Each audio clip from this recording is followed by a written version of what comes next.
Prunet, donc j'ai 32 ans, je suis originaire du nord de la France, entre Paris et Lille. Donc Fabien Prunet, du coup 32 ans aussi, bientôt 33. On s'est rencontrés tous les deux donc, à l'école d'agriculture de Purpan à Toulouse. On a travaillé, donc moi pour ma part aussi dans le Cantal, je suis originaire du Cantal, à côté d'Aurillac. Et donc on a travaillé depuis une dizaine d'années qu'on est sorti de l'école. J'étais conseiller bancaire pour les agriculteurs en difficulté. Je travaille en chambre d'agriculture où j'étais conseillère formation. Et on recherchait depuis déjà quelques années une exploitation agricole à reprendre. Et c'est ce qui nous fait arriver ici, donc en Dordogne, tout à fait la limite de la Charente et de la Charente-Maritime. L'opportunité de l'exploitation, donc qui collait sur de nombreux points à notre projet, à la fois en termes de surface disponible pour pouvoir s'installer tous les deux, de production, donc on fait des vaches allaitantes et des brebis allaitantes, et puis de pouvoir habiter sur place, donc avec une maison d'habitation qui offre un potentiel de rénovation pour pouvoir développer plus tard des chambres d'hôtes et une partie gîte accueil à la ferme. Le cheptel initial sur la structure, il y avait plus d'une 70 vaches allaitantes ici, des limousines. Et par contre, du coup, dans l'accord qu'on avait trouvé avec les cédants, c'était qu'ils diminuent ce cheptel de limousines pour que du coup, nous, ça nous fasse quand même un moins gros capital, on va dire, à reprendre déjà. Et après, il y avait aussi le choix, pour notre part, c'était de diminuer le cheptel bovin pour augmenter le cheptel ovin. Avant qu'on arrive, ils avaient diminué les vaches pour que nous, on puisse avoir de quoi nourrir toutes les brebis dès qu'on arrive pour avoir du stock suffisant pour nourrir les brebis. Mais dès qu'on est arrivé, on avait nos 350 brebis et un peu plus d'une quarantaine de vaches. Voilà. Et donc ça, c'est ce qu'on veut essayer de maintenir à l'avenir. Vous voyez peut-être une augmentation des brebis autour de 400 brebis. Et les vaches, par contre, de rester entre 40 et 45 vélages tous les ans. C'est ce qui est prévu. Après, du coup, il y a l'objectif pour notre part, c'est de diminuer les limousines au fur et à mesure pour monter un troupeau d'angus et développer de la vente directe.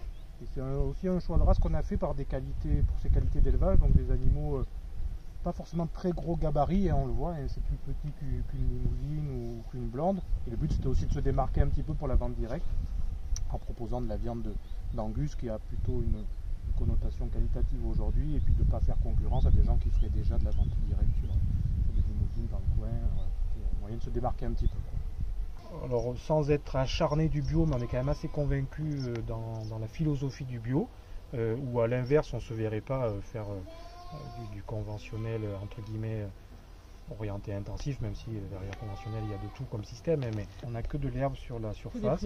Ça restera tout en herbe, on ne souhaite pas faire de céréales. Donc l'objectif, c'est que ces animaux-là profitent de l'herbe de dehors, qui est la plus adaptée en termes d'alimentation. On ne fera jamais mieux que l'herbe qu'elle trouve naturellement dehors. Nous, c'est notre clientèle qui nous demande ça. On fait de l'agneau dit de bergerie, donc les agneaux restent dedans. Par contre, tous les jours, on sort les brebis. Il y a quand même, on les voit là-bas, des agneaux qu'on a sortis. Donc il y avait de l'herbe dehors, on n'a pas pu s'empêcher d'en sortir. Donc ceux-là, c'est des agneaux en particulier, qu'on va appeler des agnelles, des femelles, qu'on va garder par la suite pour faire nos futures mères reproductrices. Donc on aime bien les mettre dehors parce qu'on les voit là, ils sont contents d'être dehors et ils profitent de l'herbe, ils s'habituent aux clôtures aussi. Dès tout petits, ils commencent à s'habituer au fait d'avoir des clôtures pour partie électrique, etc. Donc ça c'est un point qui est important. Donc ceux-là, c'est des animaux qu'on va garder dedans. L'objectif c'est de faire sortir les brebis l'après-midi pour qu'elles aillent manger de l'herbe, et tous les jours on les re-rentre pour faire péter les agneaux. Donc ceux-là, les plus vieux commencent à avoir 1 mois et demi maintenant, mais le but c'est ceux-là pour la vente directe en grande partie, et ça les agneaux de bergerie. Le but, nous, c'est de faire annioler les brebis à l'intérieur, donc dans le bâtiment. Pour des raisons assez simples, c'est en termes de surveillance, c'est quand même plus simple à gérer quand elles sont dedans, et ça limite le risque d'avoir des attaques, notamment les agneaux quand ils sont petits, des attaques que ce soit de renards ou même de blaireaux qui pourraient nous attraper des agneaux. Donc le fait d'avoir cette bergerie ici, on peut facilement gérer les lots, en rentrer, en sortir, pour pouvoir faire annuler toujours dedans. Et les vaches, alors là c'est encore plus simple, c'est que de l'herbe. On est dans notre première mise à l'herbe cette année, donc on essaie de s'ajuster un petit peu, notamment parce que ça nécessite quand même des investissements qui sont lourds, donc on ne peut pas tout faire d'un coup, hein. Donc cette année on bidouille un petit peu, mais pour les années futures l'objectif c'est d'arriver à préparer un parcellaire avec des points d'eau, des clôtures pour pouvoir faire du pâturage tournant. Pâturage tournant, ça signifie que tous les 3-4 jours en fait on échange de paddock pour optimiser la pousse de l'herbe et surtout pour que les vaches mangent l'herbe au bon stade. Et l'hiver effectivement, donc on est pour les vaches que du foin, et les brebis du foin. Celles qui ont des agneaux, on les complète un petit peu, et celles qui n'ont pas d'agneaux, elles ont que du foin tout l'hiver.